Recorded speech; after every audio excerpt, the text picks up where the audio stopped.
What if it was never a fact? What if the real story isn't that your brain is broken, but that nobody ever gave you a framework who you actually are?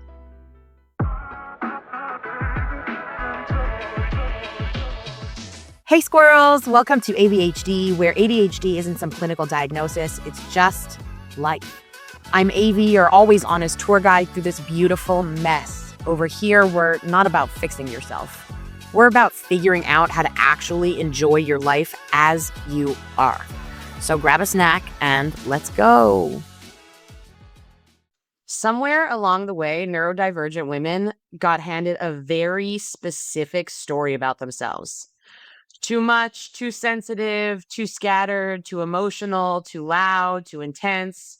And a lot of us believed it because when everyone around you, your teachers, your doctors, your partners, your own inner voice is saying the same thing, eventually it stops feeling like an opinion and starts feeling like a fact. But what if it was never a fact?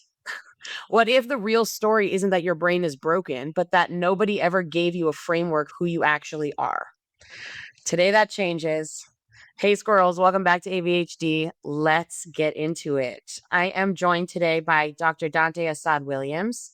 Dr. Dante is a doctoral psychologist, adjunct professor, and the founder of NeuroBaddie, an evidence-based platform designed specifically to help neurodiverse women move from burnout and masking into high-performance, self-trusting lives. His work blends clinical psychology, identity development, and lifestyle design, and it is built on one core belief: that neurodivergence is not a deficit, it's a gift. And it's time women started being handed a framework that actually treats it like one. He had a video go viral that sparked this entire brand, has since trademarked the NeuroBaddie concept, and has built a community around it that is doing something I genuinely haven't seen anywhere else in this space. Dr. Dante, thank you so much for being here. Thank you for inviting me. I'm excited to be here. So I understand that you can determine with 98.6% scientific accuracy whether somebody is a NeuroBaddie. You know, I wish I was that good at what I do without doing an assessment, but generally you can tell by some very key characteristics and traits, right? Just by observing someone or talking with someone. But oftentimes what happens is women have learned who are neurodiverse or undiagnosed neurodiverse. And there's a lot of data and research that suggests and shows that women are generally kind of overlooked in terms of testing and being diagnosed with neurodiversity until later stages in life. Up to 7 years is what I've seen in comparison to men. But there's a way of showing up when women aren't necessarily masking. And when they're not masking, it is clear as day that they're NeuroBaddie. So What is a NeuroBaddie? a NeuroBaddie is a term I came up with back in the summer of 2025. You know how ADHD, and I also full disclosure, I'm an ADHD fellow myself. What? I'm shocked. I know, right? The way you can spot ADHD women, I can spot ADHD men. Right? Like Squirrels. I was going into a grocery store, and I was just kind of thinking and reflecting on, man, some of the best relationships and dating that I've been in personally, they were neurodiverse women. And so I made literally like a 12-second TikTok clip of, hey, neurodiverse women are some of the best to date and be relationships with. And then I came up with the term NeuroBaddie. And what a NeuroBaddie is it is basically a framework of understanding that neurodiversity in women is a gift. And that should be highlighted first. And then the attractiveness piece comes second. That's the baddie part. But when we frame it as NeuroBaddie, what we're saying is we see the identities and how it shows up for neurodiverse women. And we celebrate that first, and then also the baddie part next. Yeah, because I'm a lot for people who can't handle a lot. And that's cool. I'm a lot of everything. I'm a lot of ass. I'm a lot of noise. I'm a lot of opinions. I'm a lot of, you have to intellectually keep up with me. I'm energetic. So you have to physically keep up with me. Yep. That's okay. Yep, it is. And I think because masking occurs so early on in young girls, I mean, just neurodiverse folks in general, particularly in this context, neurodiverse women, it happens so early on that you have to constantly kind of keep adapting and adjusting to environments and interpersonal dynamics with people. But then what ends up happening is that's exhausting. And so there's not many places and spaces that see someone and how they are, who they are, and celebrate that, right? So with the term of being too much or being a lot, that framework is dangerous, because what ends up happening is that sometimes can be a segue or pipeline or into, narcissistic dynamics with narcissistic abusive partners. Because for some reason, neurodiverse women and narcissists, they are like an attractor being for narcs, right? Look at me. Well, you don't know, you don't know what you don't know, right? You don't know what you don't know. Except I 100% knew, and also like I have a whole degree in this, and also I've been doing it for like well over a decade, and yeah, but still, we are experiential learners. Yes. You will learn through experience. You will put yourself in the experience to learn regardless. Yeah. And when there is something that you need to learn and you are a neurodiverse woman, especially if you're a highly intelligent neurodiverse woman, which a lot of us are, you're gonna put yourself in the pressure cooker, like into the crucible, to get the maximum results, because anything else is inefficient. There's something I got to do and work on, and I don't know if this is an everyone experience, but for me, I often don't necessarily know what that is. My brain leads the way. I'm just following along. I don't know what the hell I'm doing 2/3 of the time, but my brain 100% knows what it's doing all of the time. Yeah. And it will put me in a place, in a situation, in a pattern of behavior to bring things up to the surface or to work on something that I need to work on. And that's what a toxic relationship is. Because you're already self-aware, like a lot of neurodiverse women are, because the high intelligence piece is also a correlation to then high self-awareness. But there's a theme of, I want to see this play out to the end. Stop though, because like we know what's going to happen, because so do I actually need to live it, please? Correct. The pattern recognition is high. You've already sensed and noticed these very toxic and harmful behaviors. But there's something about a problem to be solved, and also in the conjunction with the dopamine hit of being in a, because like, think about it, like narcissists, they love bomb, right? It's very, very, very intense. And so one of the sad things is that when a neurodiverse woman's so used to being in narcissistic love bombing relationships, that when they're in a normal dynamic and setting, they're like, oh, this person doesn't love me. But really what it was is that this person was just love bombing the hell out of you, and then your dopamine's running, so you think that that's love. Also, hyper focus at the beginning makes sense. So like you're love bombing me and I'm still interested in you. Yeah. You're going to run out of interesting real fast. I promise. So like if you want to do the toxic thing, leapfrog it. Do it for 6 weeks, like any other hobby, like any other hyperfixation. Yes. Do that for 6 weeks and then move on. Yes. If you feel like you are constantly having to change and adjust and fix yourself because everyone around you has told you that there's something wrong with you, you're lazy, your emotions are too much, and so on and so forth, you're already thinking about, it's me that's potentially causing this dynamic, rather than what the obviousness of what every woman that knows is, oh, this is this pattern of this person. But what ends up happening is you identify the pattern and then you blame yourself for that person showing and exhibiting that pattern. 100%. For me, there's all the additional element of, we have an unspoken contract, me and the rest of the world. If you pointed something out that I need to work on and I'm working on it, then also you two are doing the same thing also, right? But they're not. That's the thing where you find out, it's like the Wicked movie where you get to Oz and you're like, bro, you're a fraud. No, but for real, because that's why you give a person feedback, right? Yeah. Because you genuinely, this is how neurodiverse people and women for sure navigate the world, is I give my best, you give your best. Yes. But that's not the case. Especially if you're a high achieving neurodiverse woman. That framework doesn't even apply to you of like mediocrity. What? There's no progress? What? There's no self-reflection or feedback? Like what? But that's how most of the world operates. So you're constantly adjusting and changing yourself rather than trusting yourself, accepting yourself for who and how you are, and that being enough. Well, the shift has been really interesting because uh, I have been not giving a fuck for decades.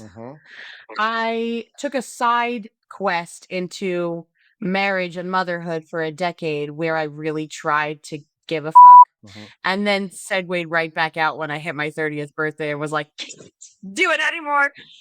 I couldn't do it anymore. Yeah. So, I mean, the family and the everything's very much remained, and I broke the mold of what everything was supposed to look like, and we built our own thing. Yeah. And no one understands it, and I get really weird questions about it constantly, and that's cool. But the turning point for women who I speak to is the permission to tell themselves that the feedback that they're receiving is invalid simply because the person giving you feedback is significantly inferior to you in every measurable way. Yep. Women cannot say to themselves, I'm better than you, even when it's objectively true. Yes. So like that fucking guy said at literally anything, who cares? Yeah. There's an analogy I like to use when I'm doing therapy work that I think is helpful in this context. For neurodiverse women, you are the sun in your universe. You are at the middle. And this is going to resonate. All things thrive off of your output anyway. Yeah. So if that is truly the case, which it shouldn't be, but that is truly the case, you are the star of the show. You are in the middle of the universe in your galaxy.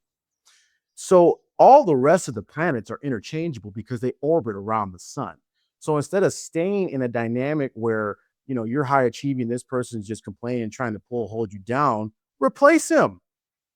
Pluto's Pluto. Replace Pluto with somebody else. Saturn is Saturn. Replace Saturn with someone else. The planets are interchangeable. Why? Because they all orbit around you all as the sun. As a person who knows that, I am having trouble receiving what you are saying because my kid's in the other room. but I was literally having this conversation with my sister yesterday, and we were talking, we were gossiping about someone else.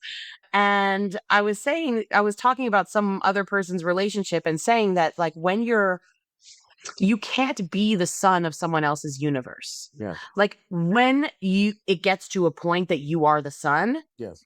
And I was saying this as the sun. Yeah. When you get to a point where you are the sun, it's just like, I need something to balance something out. Like I can't be the sun all the time and everything's focusing on me and everything's pointing towards me all the time. Yeah.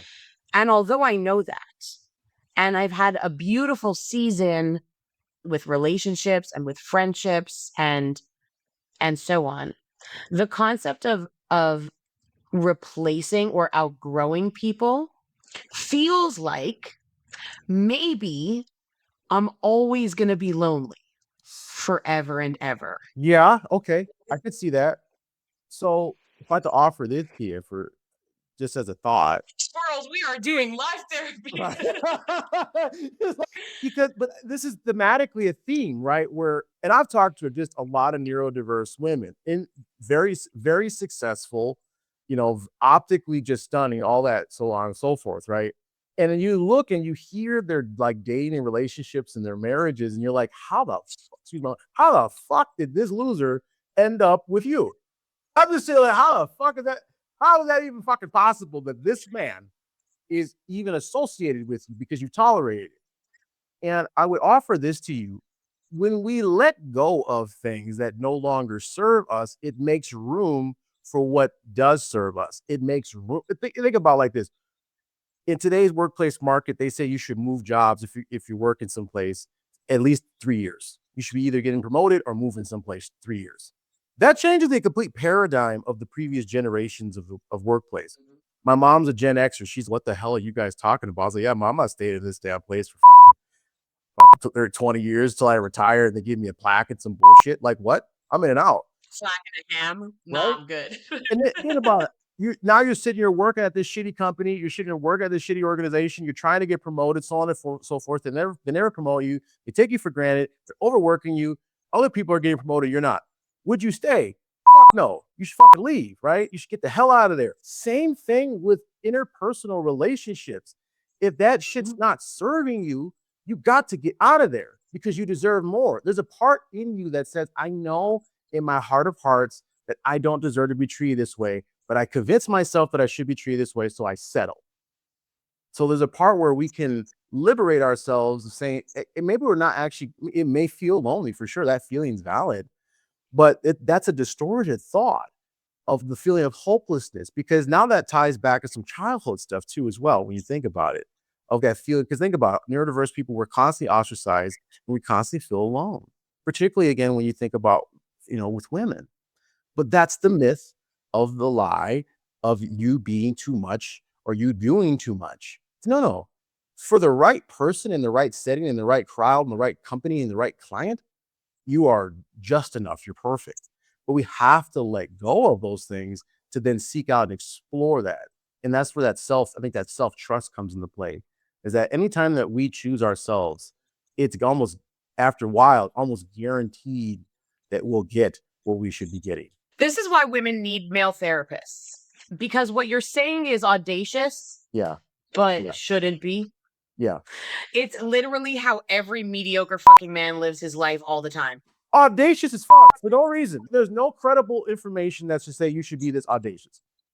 I'm like, we can't spare a modicum of audacity for ourselves when there's ample evidence and metrics of my excellence. Right. And I feel like I can't say that I'm excellent. Why not? Write down your resume for a hot second. Right. Literally any, and I'm specifically talking to the people who are here. The people who are here are probably 2E, so they're twice exceptional. They have some kind of neurodivergency, neurodiversity. I want to remind the audience that high intelligence is neurodiversity, as is low intelligence. When we talk about diversity, we talk about deviations. We're talking about the standard bell curve. Where is the person on the bell curve? Most people are here. The rest of them are right here. You might be 1 standard deviation away, 2 standard deviations away, 3 standard deviations away, higher up on intelligence or lower down on intelligence. The people that I'm talking to right here are somewhere 2 to 3 standard deviation away from the norm, with not only high intelligence and high aptitude and high social intelligence and have done a lot of work on themselves, but they just have some sort of innate gift as well. So y'all are just the best of the. So why are we not naming and acknowledging that? Like, it's not, you see what I'm saying? If we just were to objectively just say out loud, look at what we do and who we are, how we show up, without bragging, but it would naturally create acknowledgement and bragging. So, but this is where patriarchy comes into play, where women have learned that I can't be, where was I? I was on a date and we were playing a game. We were playing a card game. And I was legitimately like, I'm trying to fucking win, right? I'm not playing games. Like, I'm here to win. And so we play to win. I don't play games. I'm like, listen, look, my son can get it. When I do therapy with little 8-year-olds, we're playing Uno. They can get it too, right? We go play. I got my ass beat. She kicked my ass. And you know what? I felt no ways about it. But then to hear and find out, well, actually, typically, I would let the man win. So I'm saying, so from the start of a dating dynamic where you're doing games and that kind of stuff in just a setting where you're just getting to know someone, you are already adjusting and changing how you would naturally show up for someone. That speaks to patriarchy. It's not adjusting and changing, it's shrinking. Yes, I like that term. I like that. Yes, you're fading away. You can adjust bigger. You could do more. Yeah, that's fine. Yeah. And male fragility is a very real thing. And I think, in my, you see my content online where I will directly talk to modern masculinity and patriarchy. And I'm like, guys, we're on bullshit. We're not that fucking special. We need to do some things better. That's why we're alone and dying off alone. That's why women are choosing alternative options for how they're doing relationships and and social supports and stuff. It's not because it's all women, it's because we're not doing our part. But I think we continually practice this delusional audacity because we need to control women to feel masculine as men. That's a fallacy.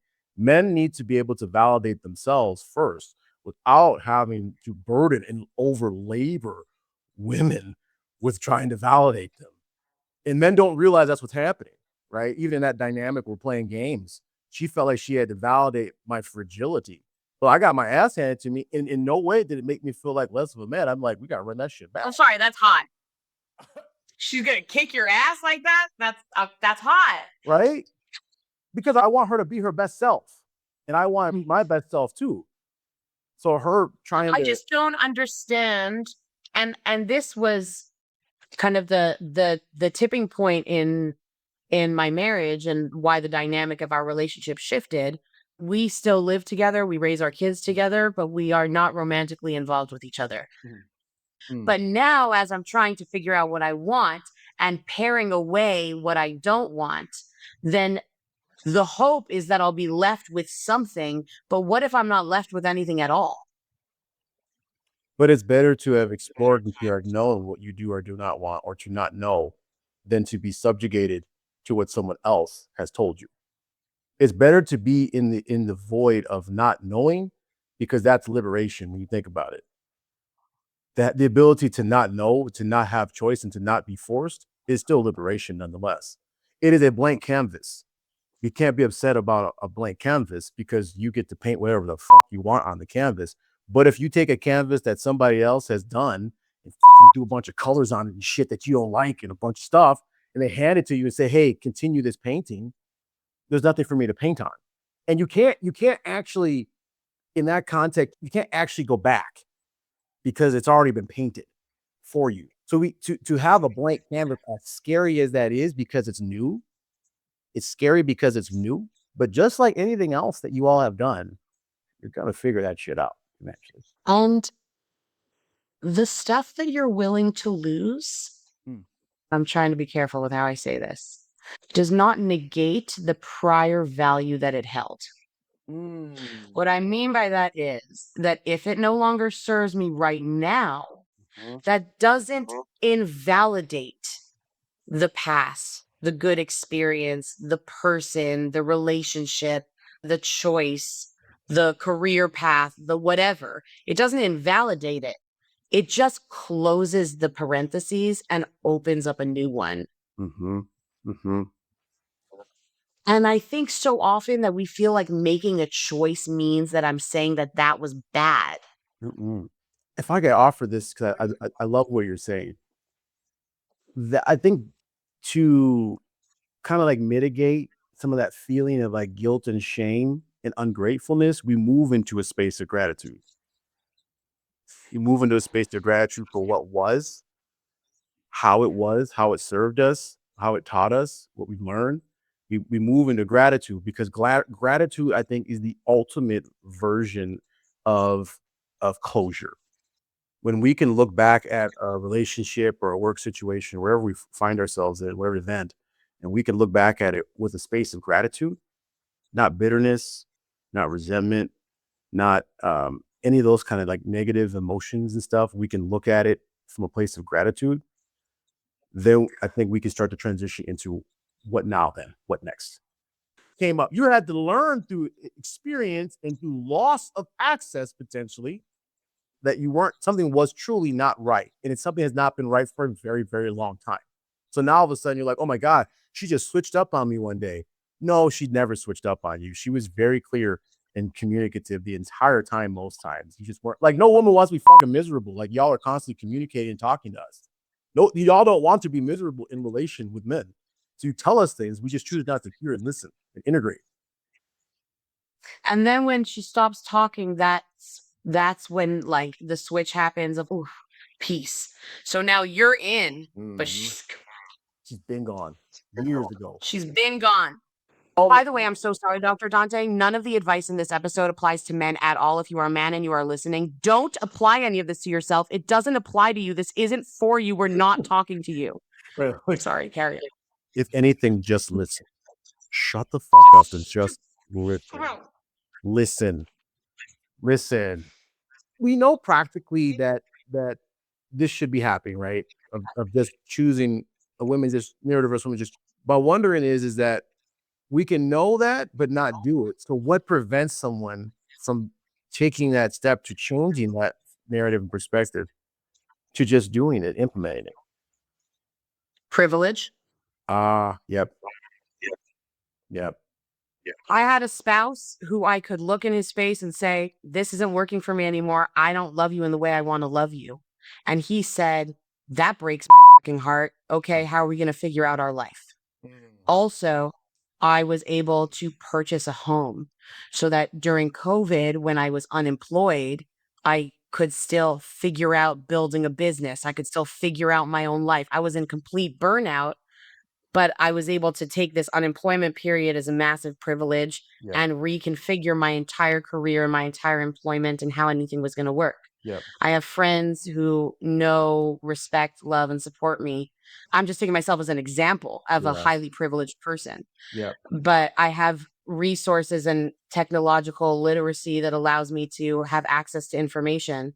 I have information access protocols, like the way I've learned to access information that allows me to access unbiased information or information from multiple sides. I'm highly intelligent, so I'm able to actually sort through things and apply them.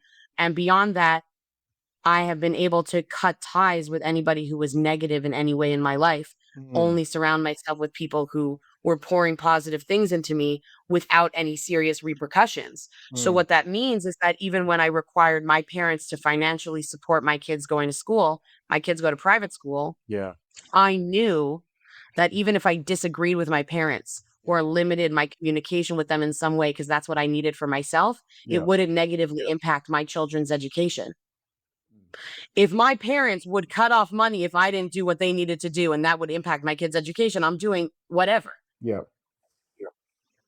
How much privilege do you have? How few repercussions are there to you doing the brave thing? My spouse, I broke his heart to his face, and he took it and dealt with it, and we have been able to build something based on a very strong foundation of friendship and respect that we have. What he didn't do was punch me or murder me. He was able to accept it gracefully. He's a very rare specimen. He's a very unique person. On the market, ladies. Highly recommend. So and also like I was unemployed and unable to work with no green card. So there's no audacity to saying whatever I want or doing whatever I want. What are you going to do? Fire me? I can't pay my bills anyways. But if I'm working in a place of employment, like there's going to be a conflict that arises. That conflict is going to be the catalyst to understanding that something needs to change. Whether or not I can enact that change is a calculation of risk versus reward. And in a system that is stacked against me, the risk is often going to be higher than the reward. At least the perceived risk is going to be higher than the perceived reward. But you can't really say one way or another. That gets me thinking about strong connection between like neurodiverse women and entrepreneurship, right?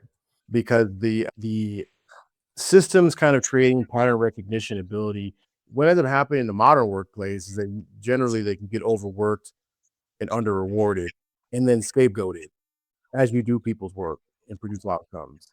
And then you like we also really don't like when women speak up in board meetings. It bugs us. So that's corporate. But the world is shifting. Women are going to be the majority of business owners. They already are the majority educated in the United States of America. They already are the majority degree holders.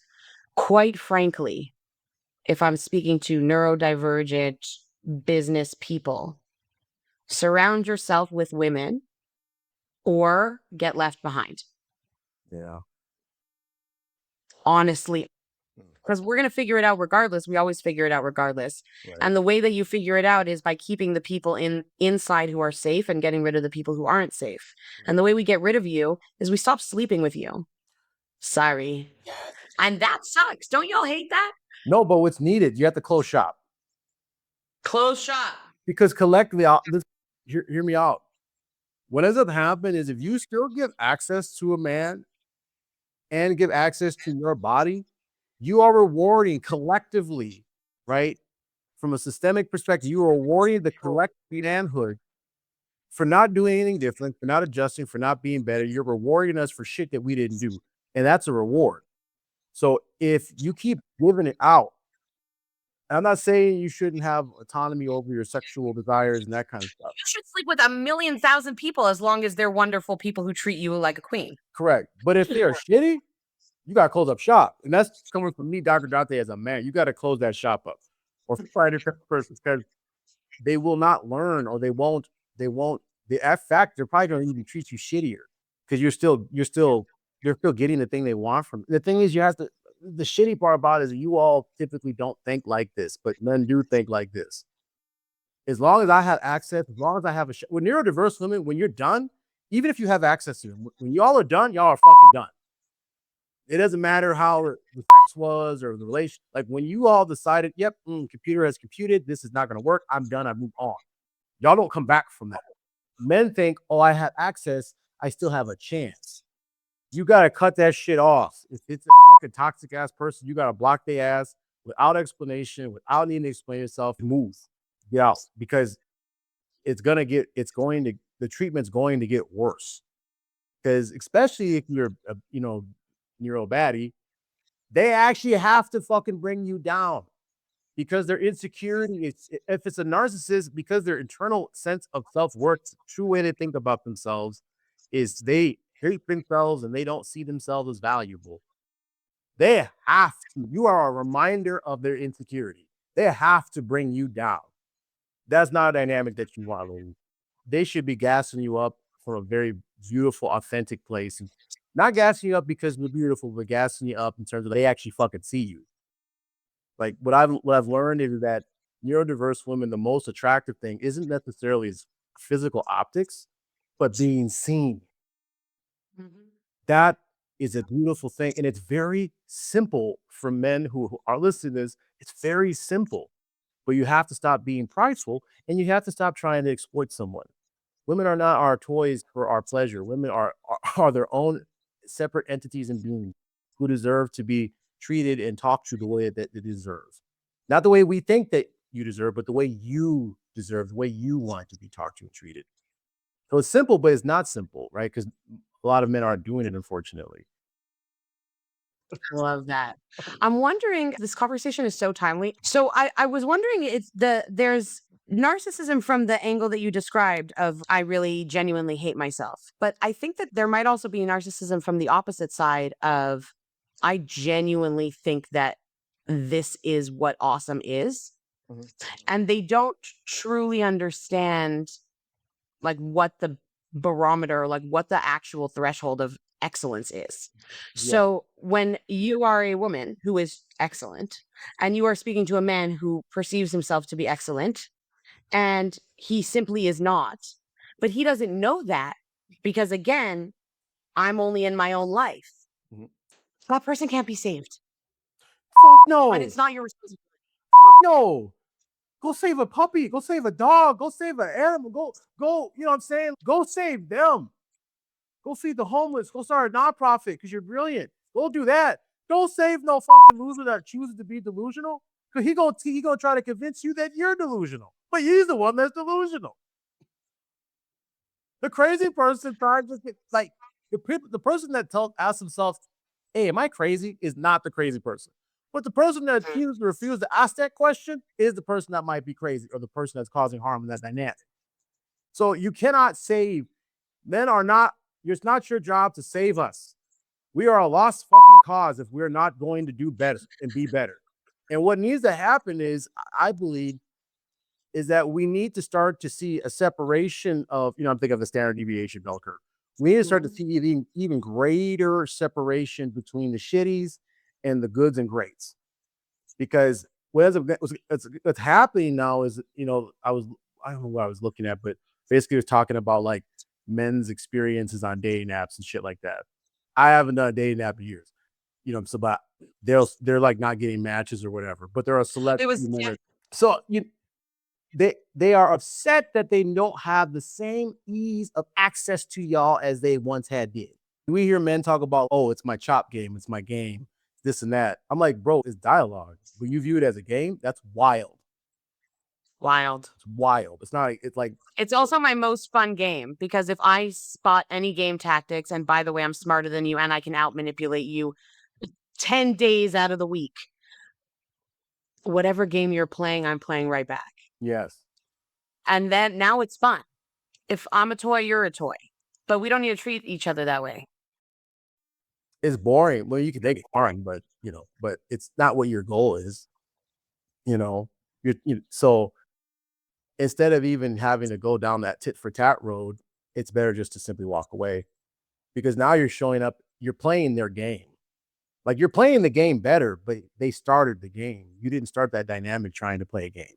So when you start playing the game, then you're subject to their game. So you're still responding to the external. So when you realize, I'm not saying you let people, do nonsense to you and mistreat you, but if you realize that I'm doing something showing up that goes against my goal, I'm done. And then just the beautiful part again about neurodiversity is, if you need a dopamine hit or you need a new hyperfixation, there are many wonderful ideas and things that you can do to hyperfixate on. It could be a new man. It could be a new relationship. It could be a new version of your sexual orientation, how you choose to explore yourself. It could be a new hobby. You can replace that because you get hyperfixated and focused on it. So you have to, allow yourself to notice it and then shift and adjust accordingly. Give yourself like a couple days, a week or so. Next thing you know, you're like, oh, who's that? I'm talking about ADHD folks. Oh, I forgot I was even talking to that guy. It's a faded memory. 100% till you get in too deep. Yeah. Yes. Dr. Dante, this conversation has been everything I hoped and more. Before I let you go, where do the people find you and NeuroBaddie? Yes. So you can find me on TikTok, Dr. Dante Assad Williams. I'm also on Instagram as well, Dr. Dante. And then I'll be rolling out here in the next, at the end of this month, some content and course curriculum for neurodiverse women, my NeuroBaddies. And then I'll also be creating what we call the NeuroBaddie Institute. And that's coming in the near future. So stay tuned. Awesome. And of course, links in the show notes as always. Thank you so much. Thank you. Dr. Dante, I appreciate you. Squirrels, I want to speak to someone very specific right now. The woman who has been performing, who has been managing and masking and shrinking and holding it all together and wondering why she's so exhausted when on paper she's doing everything right. Here's what I need you to hear. The exhaustion is not evidence that something is wrong with you. It is evidence that you have been running a performance for a very long time, and performances cost something. The work is not to manage the symptoms better. The work is to find out who you actually are underneath the performance. And it turns out that person is not broken, not a mess. And if you're too much, cool, me too. That person is a NeuroBaddie and she was there the whole time. You are not broken. The system is. Let's build a better one. Bye, squirrels. I'll see you next time.